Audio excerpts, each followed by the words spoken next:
Oh, ni lah Tok Bumuk yang mainkan top padu. Tok, saya main sini oh. Saya ada hajat ni. Ush. Oh, banyak sangat lah ni. On aircon ni Sat. Ui, hangat semua ni. No. Wah, tak sejuk ni. Ni tadi elok sejuk. Aduh, macam mana Oh, tak nombor aircon. Macam tu aircon.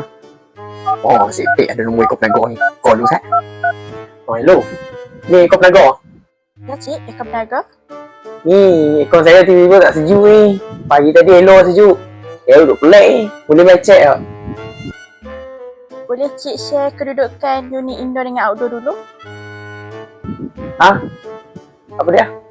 Bagi gambar indoor outdoor. Semua outdoor saya tu tak bumbung. Takkan saya nak pergi panjat bumbung lah, nak pergi tengok outdoor saya. Maaf cik, untuk troubleshoot, kami memang perlu kedudukan outdoor dulu ya. Tu boleh lah. Mai cek suruh. Tak payah nak apa, ambil gambar-gambar. Penyah. Aduh. Susah tu macam ni. Yelah. Saya bagi. Ish, apa masalah customer ni? Cakap elok-elok boleh kan? Hey. Aduh, macam mana nak buat?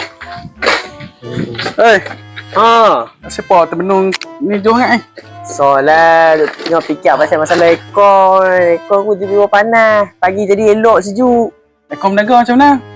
Tak tahu, lepas complicated. Suruh main hantar gambar indoor lah, outdoor lah. Outdoor aku dah lah duduk atas bumbung. Takkan aku nak ragas bumbung pula. Okey, sini lah ni aku dah satu pawang aircon.